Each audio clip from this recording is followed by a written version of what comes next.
हम कहते हैं कि चांद तो हमारा, हम तो मुसलमान है, चांद तो हमारे हिस्से में है, तो लेकिन अभी तक किसी मुसलमान मुल्क ने कोशिश नहीं की चांद पर जाने की, लेकिन जिन्होंने जो कोशिश की अल्लाह ताला उन्होंने कामयाबी दे दी। वो ये जो रात को सोते हैं ना बेड पे, ये चांद पे चले जाते हैं हमारे हुक्मरान, जिसकी वजह से उनको प्रैक्टिकली चांद पे जाने की ज़रूरत नहीं है। अच्छा, हाँ जी, उनको प्रैक्टिकली चांद पे जाने की ज़रूरत नहीं है। पॉसिबल। अरे बात यह है कि कश्मीरी कोई पागल थोड़ी हैं। ये तो हवा ये देते हैं कि जी कश्मीर यूं कश्मीरी चाह रहे हैं, यूं चाह रहे हैं। कश्मीरी कुछ नहीं चाह रहा है। उसकी वजह यह है कि आज अगर कश्मीर हमें मिल जाता है, और सुबह जब वो बच्चा पैदा होने वाला या जो बच्चा पैदा हो चुका होगा, वो पैदा होता ही पाकिस्तान में आते ही वो कर्जदार हो जाएगा। 20 लाख रुपए। वो कर्जदार होगा तो उनका दिमाग खराब है। और फिर मुझे बताएं ये कश्मीर को लेके करेंगे क्या? पाकिस्तान वाले ने अपने आप को हर मुल्क के अंदर गिराया है। सर कैसे? आप इनकी देख लें, ये देख लें, हुक्मरान जाते हैं, उनसे भीख मांगते हैं, कर्जे मांगते हैं, फिर उनकी शराइत मानते हैं। तो जाहिर है उन्होंने जूते की नोक पे रखा हुआ है इनको। इंडिया की। वालेकुम सलाम। सर कैसे हैं आप? अल्लाह का शुक्र अल्हम्दुलिल्लाह। सर नाम आपका? मेरा नाम इरफान है। सर बात करने का मकसद ये है कि हमारा पड़ोसी मुल्क इंडिया चांद पर चला गया। चांद पर जाकर उसने वो इंकशाफात किए कि दुनिया सारी हैरान रहेगी। चांद पर सल्फर है, चांद के ऊपर उन्होंने अपने रोवर को लैंड करवाया। लैंड करवाने के बाद अब दोबारा टेक ऑफ करवाकर जगह चेंज करके दोबारा वो लैंड कर गया। दुनिया हैरान है कि ये ऐसे पॉसिबल नहीं है कि इंडिया ने पॉसिबल करके दिखाया दुनिया को। क्या कहना चाहेंगे, कितनी बड़ी अचीवमेंट है? आप इसको अचीवमेंट मानते हैं? क्या वाकई में वो चांद पर गए हैं? ये यही सारी बातें हैं। सर असल में बात ये है कि वो अपने मुल्क के लिए काम कर रहे हैं। यहाँ जो हमारे हुक्मरान हैं वो सिर्फ अपने लिए काम कर रहे हैं। उन्होंने जितनी भी मामलात है ना, यहूदो नसारा के वो गुलाम बने हुए हैं। और उन्होंने जो है ना ये सारा जो है ना अपने मुल्क के साथ जो मर्जी बेड़ा करा को मुल्क, मगर वो ये कहते हैं कि हमारे पेट भरने चाहिए, आवाम जाए भाड़ में। असल फ़र्क यही है कि उन्होंने अपने मुल्क के लिए सोचा है। वो कुछ भी करते हैं, फ्रॉड करते हैं, जो मर्जी करते हैं, मगर पहले अपने मुल्क को आगे रखते हैं। अरे भाई, हम फ्रॉड भी नहीं करते, जो करते हैं ईमानदारी से करते हैं। और यहाँ वाले जो हुक्मरान हैं वो खैर सल्ला से आपने हर किसी को देख लिया। वो कहता है हम कर्ज़े ले लें, और कर्ज़े लेने के बाद बदमाश से कर्ज़े लेते हैं। फिर ज़ाहिर है बदमाश की बातें तो माननी पड़ेंगी, जिसकी वजह से ये आज हमारा मुल्क इस क्राइसिस पर है। बिलों के हाल देख लें आप कि बिल कितने कितने लंबे बिल आ रहे हैं। लगता है कि आपको हाल नहीं। अगर टेक्नोलॉजी की बात करें, अगर डेवलपमेंट की बात करें, तो क्या हम मुकाबला कर सकते हैं इंडिया का किसी नहीं। सेक्टर में? या हम किसी तरह भी नहीं कर सकते उनसे मुकाबला। हाँ जी, हम किसी तरीके से कर ही नहीं सकते। ना हमारे अंदर आपस में समझ लें कि कोई यूनिटी है, इत्तेहाद है, और ना ही हमारे पास कोई ऐसी कोई सोच अच्छी है कि यार हम अपने मुल्क के लिए कुछ करें। कोई भी मुल्क के लिए नहीं कर रहा, जो मर्जी करें आप। बिल्कुल भी आप देख लें कि हमारे साथ क्या हो रहा है। तो सारी अवाम परेशान है। आप एहतजाज कर लें, पुलिस निकल आएगी, फ़ौज निकल आएगी, आपको मार के अंदर कर देगी। तो उसके अलावा हमारे पास दुआओं के अलावा कुछ नहीं है कि हम बस दुआएं करें। क्या समझते हैं आपके एक तरफ हमने हिंदुस्तान से आज़ादी इसलिए ली थी कि ताकि तरक्की कर सकें। आज क्या लगता है कि वहाँ के मुसलमान ज़्यादा खुश होंगे, खुशहाल होंगे, या हम ज़्यादा खुशहाल हैं? सर वो लोग बहुत खुशहाल हैं। उनकी आप रुपए की वैल्यू देखें हाँ जी। और अपने रुपए की वैल्यू देखें, आप हैरान होंगे।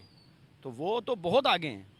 वो उन्होंने ये समझ लें कि पूरे वर्ल्ड के अंदर उन्होंने अपने आप को मनवाया है। और जबकि पाकिस्तान वाले ने अपने आप को हर मुल्क के अंदर गिराया है।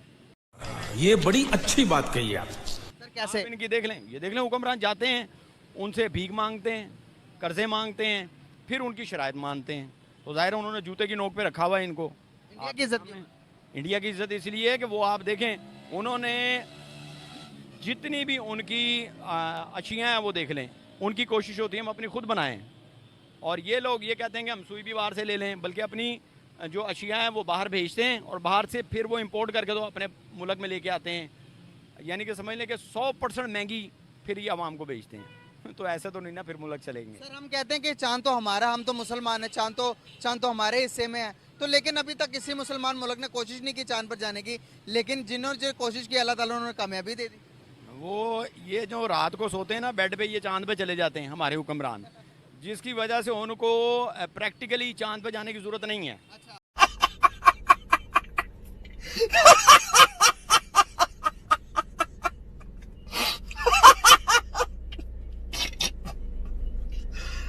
भगवान। हाँ जी, उनको प्रैक्टिकली चांद पे जाने की ज़रूरत नहीं है। वो होता क्या है कि आप ये देखें कि जब वो जीते होते हैं तो यहाँ होते हैं और जब हारे होते हैं तो बाहर होते हैं।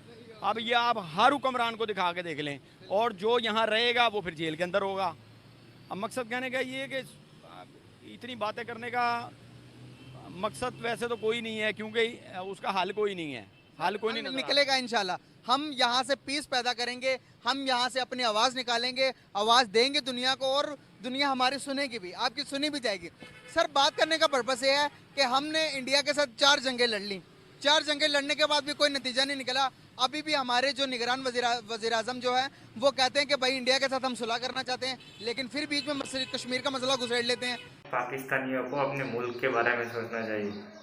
आप कश्मीर कभी नहीं ले सकते, कभी भी नहीं, ये आपको समझ जाना चाहिए। आप तो क्या लगता है कि आपको जो कि 76 सालों से नहीं हुआ, वो अभी ये जो बात करके हम तो एक तरफ सुलह भी करना चाहते हैं, दूसरी तरफ हम बात भी कश्मीर की करते हैं, ऐसे पॉसिबल? अरे बात यह है कि कश्मीरी कोई पागल थोड़ी हैं, ये तो हवा ये देते हैं कि जी कश्मीर यूं कश्मीरी चाह रहे हैं, यूं चाह रहे हैं। कश्मीरी कुछ नहीं चाह रहा है। उसकी वजह यह है कि आज अगर कश्मीर हमें मिल जाता है, और सुबह जब वो बच्चा पैदा होने वाला या जो बच्चा पैदा हो चुका होगा, वो पैदा होता ही पाकिस्तान में आते ही वो कर्जदार हो जाएगा, 20 लाख रुपए वो कर्जदार होगा।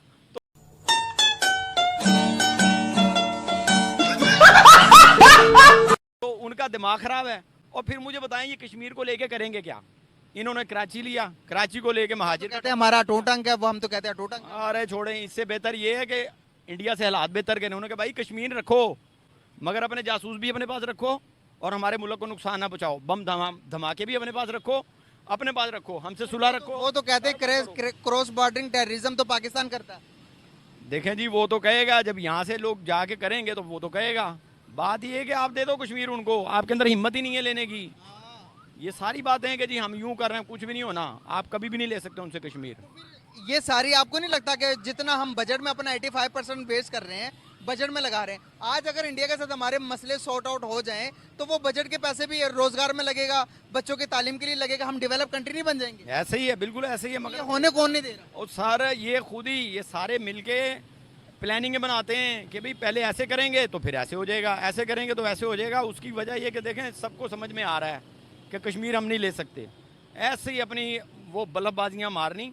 कश्मीर आप उनको कहें जी हम नहीं इस पर बात करेंगे, ठीक है, कश्मीर आपका ही है। एक तो कहते हैं में अमन रखें, आप कश्मीर में अमन रखें कि मुसलमानों को ना मारा जाए या उनके साथ ज्यादतियाँ ना। पहले 370 के आर्टिकल से पहले ये हालात थे वहाँ पर, लेकिन अब हालात बहुत सुधर गए हुए हैं वहाँ पर। अभी हालात इसलिए सुधरे हैं कि जब फॉर एग्जांपल के पाकिस्तान के ये लाहौर के अंदर आधे लोग कहेंगे हमने आज़ादी लेनी, तो गवर्नमेंट क्या करेगी?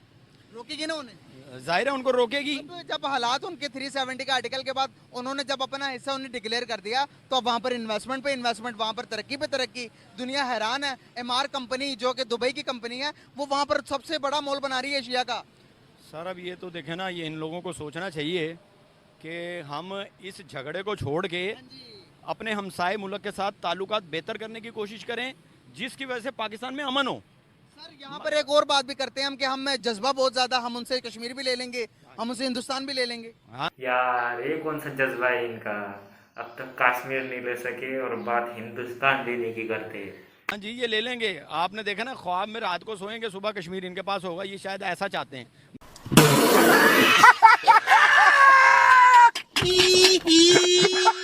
मगर ऐसा होने नहीं लगा।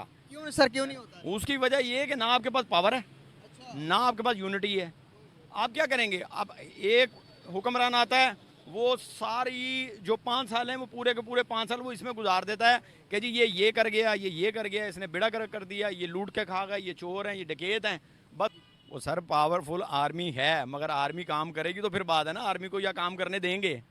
जब पहले आप आर्मी को भी बदनाम करेंगे या आर्मी वाले खुद भी ऐसे काम करेंगे, तो मुझे बताएं ना कैसे कश्मीर लेंगे, जब हम लेना ही नहीं चाह रहे। हम तो अंदर से लेने नहीं चाह रहे, हम तो हल करने नहीं चाह रहे, हम फायदा ले रहे हैं, गरीब आवाम को निचोड़ रहे हैं। हाँ जी, हमारा तो मकसद कुछ और है। पैसा दौलत हासिल करना, अपने बच्चों को बाहर भेजना, उनके मुस्तकबिल बाहर बनाना, बस हमारा मकसद। पीपल पार्टी के एक मुशीर के पास कितने डॉलर, कितने पैसे निकले? सर ये तो मुझे नहीं पता, मैंने नहीं सुना, मगर ये है कि अरबों रुपए उसके पास, उसके वो खुद नदिया गली घूमने गई हैं तो पीछे से रिसर्च किया तो अरबों रुपए, सर अरबों रुपए हैं। सर अरबों रुपए आप बात कर रहे हैं, एक बंदा उठा लें ना, एक बंदा पकड़ लें और उससे सारी दौलत निकलवा लें तो पाकिस्तान का कर्जा उतर जाएगा। अब आपके सामने कितनी असामियाँ हैं, कितनी पार्टियाँ हैं, अब मुझे बताएं, इतनी पार्टियाँ, इतनी असामियाँ, वो एक दूसरे को हाथ डालने ही नहीं देती। नाम आपका? मेरा नाम खालिद है। सर बहुत ही इंपॉर्टेंट किस्म का क्वेश्चन लेकर आपके सामने हाजिर हुआ हूँ। लास्ट टाइम आपने न्यूज़ सुनी होगी कि हिंदुस्तान चांद पर सक्सेसफुली लैंड कर चुका है। वो सर आज उन्हें सक्सेसफुली उन्होंने उठाकर उधर चांद के सरफेस से उठाकर दूसरी जगह पर लैंड करवा दिया। क्या कहना चाहेंगे कि कितनी बड़ी सक्सेस है इंडिया के लिए और पूरी दुनिया के लिए? लेकिन ये अभी कंफर्म नहीं है क्योंकि इंडिया अभी चांद पर गया है या नहीं। क्या बोला तूने?